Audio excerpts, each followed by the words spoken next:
दोस्तों, मेरा नाम है नीलेश मिश्रा। कहानियां सुनाता हूं। याद शहर में आपका स्वागत है। आज आपको सुनाने जा रहा हूं एक कहानी जो मैंने कई साल पहले लिखी थी और जो मुझे भी बहुत प्यारी है। 4 हिस्सों की कहानी है। आज उसका पहला भाग सुनाने जा रहा हूं। कहानी का नाम है पहला प्यार पार्ट 1। आज सोमवार है ना। आज के ही दिन मैं पहली बार उससे मिली थी। लोग कहते हैं कि पहला प्यार कभी नहीं भूलता। मैं जानती हूं कि सच है। कितने साल बीत गए पर मुझे अब भी याद है उस दिन मैंने क्या पहना था, उसने क्या पहना था, कैसे मेरी मोपेड में पेट्रोल नहीं था और मैं उसको धकेल कर पेट्रोल पंप तक ले जा रही थी। हम कहां किस दुकान के सामने खड़े थे और कैसे मैं एक चौकन्ने जासूस की तरह उससे बात करते हुए कनखियों से ये भी देख रही थी कि कौन हमको खिड़कियों से, छज्जों से देख रहा है। गॉसिप किस घर से शुरू होगी। तब आजकल जैसे थोड़े था। सारे छोटे छोटे शहरों की तरह याद शहर में भी कंजर्वेटिव परिवार की लड़कियों के बॉयफ्रेंड्स नहीं होते थे। घर में पापा और भाई, स्कूल में टीचर, बस यही हमारी जिंदगी के मुख्य पुरुष किरदार हुआ करते थे। और भाई अगर मेरे भाई की तरह हट्टा कट्टा और ओवर प्रोटेक्टिव निकला तो बस। शुक्र है उस दिन भैया नानी के यहां गए हुए थे। मम्मी ने मामा जी के पास भेजा था भाई दूज का टीका लेकर। सब याद है मुझको, एक एक चीज। उस दिन की सर्दी की दोपहर, ऊन के दस्तानों में भी ठिठुरते हुए मेरे हाथों में सिहरन, और जब मैंने पहली बार उससे बात की थी तो वो सारी आवाजें जिनमें मेरा मोहल्ला लिपटा हुआ था। जिद पे अड़ा फेरी वाला, कोई सुने या ना सुने, लेकिन कवियों की तरह जिद पे उतारू है कि पूरी कविता सुना के ही मानेगा। दूध वाला दूध के खाली कैन लेके चर चर करती अपनी साइकिल के पास से गुजरता हुआ। कहीं दूर खिड़की से किसी नाराज मां की आवाज, पप्पू तूने अभी तक नहीं नहाया, गंदे कहीं के। स्कूल से लौटते बच्चों की खुसर फुसर और अपने ही किसी राज पर, किसी चुटकुले पर जोर की हंसी। और इन सब के बीच, इन सारी आवाजों के कोलाहल में वो एक आवाज जो मेरी जिंदगी का रुख बदलने वाली थी। मैं आपका दोस्त बनना चाहता हूं। यूनिवर्सिटी में आशिक मिजाज लड़के थे, लेकिन शायद मेरे भाई के खौफ और मेरे पढ़ाकू स्वभाव की वजह से किसी की हिम्मत नहीं हुई थी कि कभी ऐसा वैसा कुछ कहे। सब सहेलियां छुप छुप के, बक बक करके न जाने क्या खिलखिलाती रहती थी, और मैं पहुंचती तो कहती तुम्हारे मतलब का नहीं है। बड़ी बेइज्जती लगती थी कभी कभी। मैं अपनी सादी लेकिन खुश दुनिया में मस्त जी रही थी कि एक दिन अचानक साइकिल पे आते एक लड़के ने मेरा रास्ता रोककर कहा, हाय, मेरा नाम शिव है, इसी कॉलोनी में रहता हूं। हम लोग अभी अभी यहां बाहर से मूव किए हैं। आपके शहर में अकेला हूं, मेरा कोई दोस्त नहीं है। आप मेरी दोस्त बनेंगे? बेशर्मी, बेबाकी, मासूमियत, ईमानदारी, बदतमीजी, आप बताइए क्या कहूं इसे। जैसे उसे मुझको देखने के लिए, मुझसे बात करने के लिए, बीच सड़क पे मेरा रास्ता रोकने के लिए मेरी इजाजत की जरूरत ही नहीं थी। एक अनजान लड़का एक सेकंड में मेरे ऊपर इतना अधिकार जमा रहा था। उसका नाम शिव, मेरा शिवांगी। अजीब इत्तेफाक है ना। मुझसे उम्र में 2-3 साल छोटा लग रहा था। मैंने कहा, आप अपनी किसी हम उम्र से क्यों नहीं दोस्ती कर लेते? पलट कर उसने कहा, अच्छा, मुझे नहीं पता था कि आपके पोते भी हैं। मैंने कहा, जी आपकी तुलना में तो मैं जरूर दादी हूं। यूनिवर्सिटी में पढ़ती हूँ, मास्टर्स ज्वाइन किया अभी अभी। वो कुछ नहीं बोला। मैंने कहा, वो पिंटी है ना, आपके घर के सामने रहती है, उससे दोस्ती कर लीजिए, मैं बात कर लेती हूँ। शिव बोला, देखिए आपको दोस्ती नहीं करनी तो साफ कहिए ना, ये उम्र के बहाने और दूसरों से मेरी मैच मेकिंग के आइडिया रहने दीजिए। जानता हूं मैं पिंटी को, मुझे इंटेलिजेंट लड़कियां पसंद हैं। जरूरी नहीं कि हमेशा खूबसूरती इज इक्वल टू काबिलियत, लेकिन लगता है कि आप में दोनों हैं। तारीफ मुझ पे हमेशा काम कर जाती है, लेकिन मैंने दिल कड़ा किया और कहा, मैं दोस्ती नहीं कर सकती। मेरे भाई साहब लड़के लड़कियों की दोस्ती में विश्वास नहीं रखते, और वैसे भी मेरे पास इस सब के लिए वक्त नहीं है। I am sorry. ढीठ था वो, जेंटलमैन ढीठ। मैंने उसकी दोस्ती ठुकरा दी थी। वो कुछ पल खड़ा रहा, जैसे जानता हो कि ये आखिरी ना नहीं है, ये पहली हां है। वो जानता था कि मैं चाहती तो हमेशा की तरह अपने भाई से शिकायत कर सकती थी। न जाने क्या था उसमें कि उस रात मैंने अपने भाई को नहीं, अपनी छोटी बहन को बताया। न जाने क्यों वो मुझे ऐसा देख रहा था। शायद मैंने बिंदी लगा रखी थी इसलिए, और शायद मैं अच्छी लग रही हूं। पहली बार मुझे किसी ने खूबसूरत होने का एहसास कराया था। अगले दिन वो फिर मुझे चौक पे दिखा, हाथों में कॉपी किताबें थीं। मैं भी कुछ बहाना करके सामने की दुकान से सब्जी खरीदने लगी। पलटी तो आंखों के कोर से उसे फिर देखा। उसमें कुछ था, शरारत और सादगी, और उसका नाम शिव, मेरा शिवांगी। अजीब इत्तेफाक था ना। कमबख्त अगले दिन पेट्रोल पंप के सामने ही मिल गया। बोला, हेलो शिवांगी। मेरे मन के शॉर्टवेव पर एक गीत सुनाई दिया, पुकारो मुझे नाम लेकर पुकारो, मुझे तुमसे अपनी खबर मिल रही है। फिर साउंड ट्रैक रुक गया। अपना मुस्टंडा भाई याद आ गया। उन दिनों फेसबुक तो था नहीं, तो फ्रेंड रिक्वेस्ट आमने सामने आई थी और मैंने उस पे नॉट नाउ का बटन दबा दिया था। मेरे खानदान के हिसाब से मेरे लिए लड़कों से दोस्ती, प्यार, ये सब मना था। मैंने कहा, हेलो। उसने कहा, तो फिर? मैंने कहा, तो फुर। लेकिन वो दिमाग से फुर होने का नाम ही नहीं ले रहा था। एक दिन मुझको फिर से सब्जी बाजार में मिल गया। सब्जी लेने के बहाने मेरे बगल में आके खड़ा हो गया और चतुराई तो देखो, सब्जियों के भाव पूछने लगा, चाहे लाइफ में एक आलू तक कभी ना खरीदा हो। दुकानदार से कटहल पे मोल भाव कर रहा था। जब दुकानदार किसी और से पैसे ले रहा था तो झट से शिव मेरी ओर मुड़ा और बोला, तो फिर? पापा से मेरी खूब पटती थी, हमेशा से मेरे बेस्ट फ्रेंड रहे थे। कमाल के आदमी है। इतने ट्रेडिशनल परिवेश में पला बढ़ा इंसान इतनी खुली सोच का हो सकता है, ये मैं सोच भी नहीं सकती थी।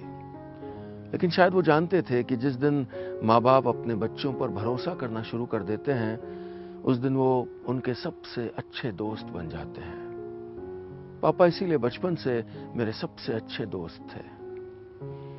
मतलब ना होते हुए भी यूनिवर्सिटी में अपने प्यार का एप्लीकेशन लिए आगे पीछे घूमने वाले लड़कों के किस्से पापा को सुनाया करती थी। मजे की बात यह थी कि मैंने उन्हें अब तक शिव के बारे में नहीं बताया था। ऐसा नहीं था कि मैं उनसे कुछ छुपाना चाह रही थी, लेकिन मैं समझ नहीं पा रही थी कि उनको बताऊं तो कैसे बताऊं और क्या बताऊं। कि कोई मिला, उसने प्रपोज किया, मैंने रिजेक्ट किया, फाइल क्लोज। लेकिन ये फाइल क्लोज नहीं हो पा रही थी और मैं समझ नहीं पा रही थी कि इसके कवर पे लिखा क्या जाए। एक दिन पापा 2 कप चाय लेके आए, एक मुझे दी। मैंने कहा थैंक यू पापा। फिर शरारती अंदाज में बोले, बेटा दोस्तों से राज छुपाया नहीं करते। ये शिव भाई साहब वाला क्या मामला है? मेरी चुगलखोर बहन ना पिटेगी मुझसे। मैंने पापा को पूरी कहानी बताई, कैसे सड़क पे मुझे एक लड़का मिला जो सबसे अलग था और मुझसे बोला आपसे दोस्ती करना चाहता हूं। पापा हंस दिए, बोले तुमने उससे झूठ क्यों बोला? तुम्हें पता था कि मैं कोई एतराज नहीं करूंगा। फिर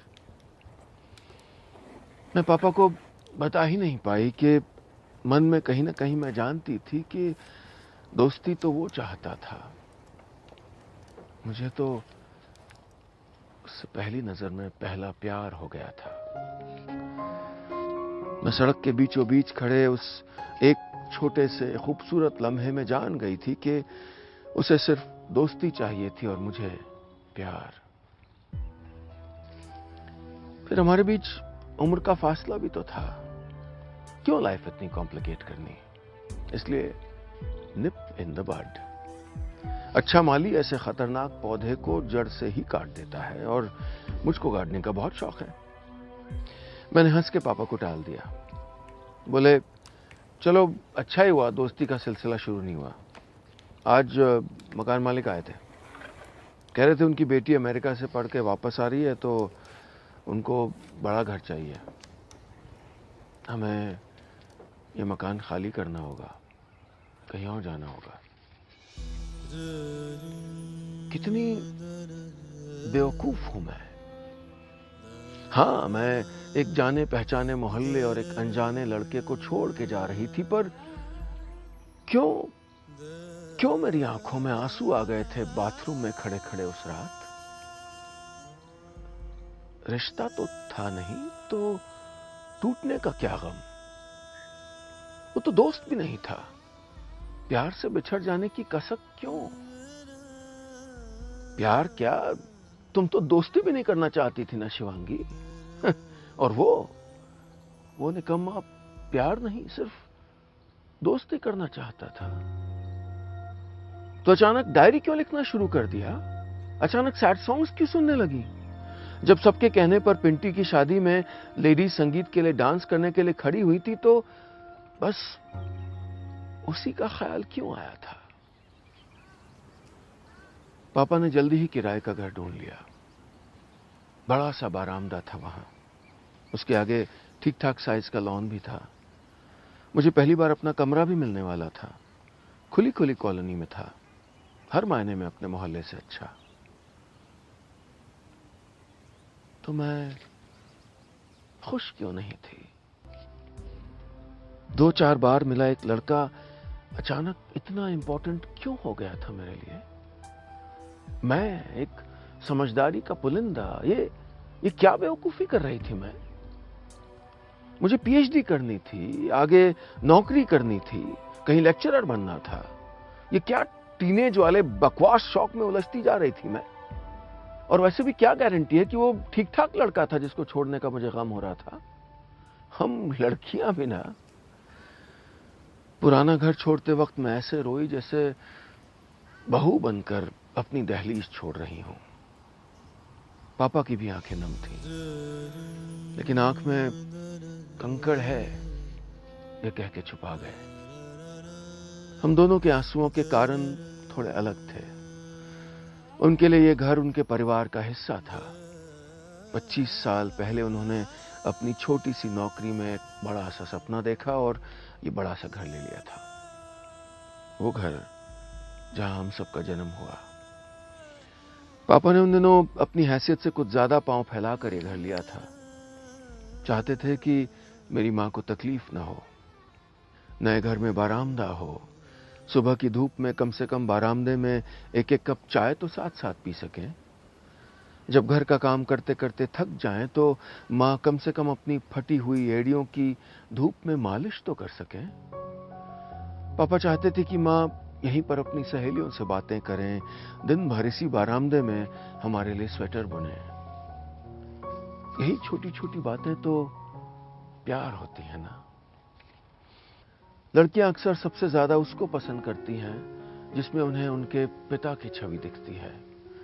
शायद सड़क पर जिस लड़के ने मुझसे रोककर बात की थी वो वही लड़का था, लेकिन अब देर हो चुकी थी। मैं दूर जा रही थी और वो कहीं गुम हो चुका था। फिर वो दिखा नहीं। हमने वो कॉलोनी छोड़ दी थी, लेकिन जब कभी उधर जाना होता तो आंखें उसे ढूंढा करती थी। मैं खुद को याद दिलाती कि उसका नाम शिव, मेरा नाम शिवांगी। ये महज एक इत्तेफाक था, एक फिल्मी इत्तेफाक। लेकिन जिंदगी कोई फिल्म थोड़े है। नया घर धीरे धीरे अच्छा लगने लगा था। अपना कमरा मैंने बड़े करीने से सजाया था। घर के अंदर एक और घर था मेरा। इसमें मेरी पहचान थी। माँ और मैं छुट्टी के दिन यहां घंटों बिताते थे। कभी पापा दफ्तर से लौटते वक्त मूंगफली ले आते और बस सब मेरे कमरे में बैठ के गप्पे मारते और चाय पीते। यूनिवर्सिटी में भी मुझको प्रेम पत्र मिलने का सिलसिला अभी चालू था। मेरी प्यारी बहन को भी अब मोहब्बत के प्रपोजल आने लगे थे। खानदान वाले तो बरसों से कह रहे थे कि लड़की अब बड़ी हो गई है, कब तक उसको घर में बिठाए रखोगे। लेकिन और पापाओं की तरह कभी मेरे पापा ने मुझसे शादी के लिए, लड़के देखने के लिए जिद नहीं की। चाहते थे कि मैं अपने सपनों को जी लूं, जब मन करे शादी करूं। लेकिन वो भी असली दुनिया में ही रहते थे। तो एक दिन जब हम सब रजाई में बैठे थे, लूडो खेल रहे थे, तो पापा मम्मी ने एक दूसरे को देखा। शायद रिहर्सल करके आए थे। पापा ने कहा, बेटा तुम्हारी माँ तुमसे कुछ कहना चाहती है। मम्मी ने गला साफ किया।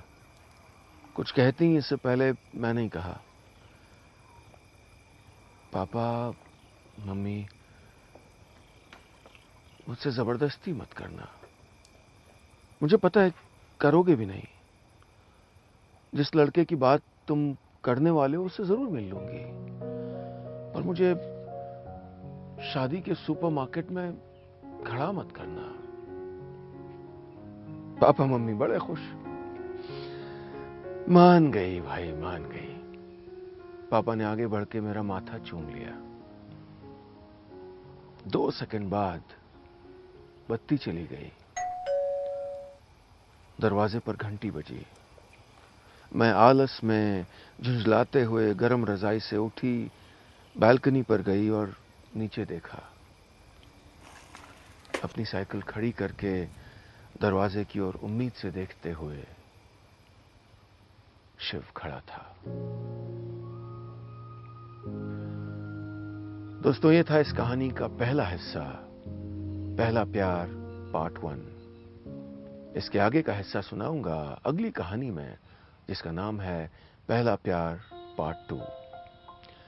और फेसबुक के इसी मंच पर मैं आपसे मिलता रहूंगा हर बार एक नई कहानी लेकर। कहानियां कैसी लग रही हैं मुझको जरूर बताइएगा। मुझसे सीधे जुड़ने के लिए कई रास्ते हैं। ट्विटर और इंस्टाग्राम पर मेरे हैंडल हैं नीलेश मिश्रा, NEELESHMISRA। वेरिफिकेशन का एक टिक देखना न भूलिएगा। फेसबुक पर भी मेरा इसी नाम से पेज है। तो अभी चलता हूं। जल्द मिलूंगा फिर लेकर इसी कहानी का अगला हिस्सा, पहला प्यार पार्ट 2। जल्द मिलते हैं याद शहर में।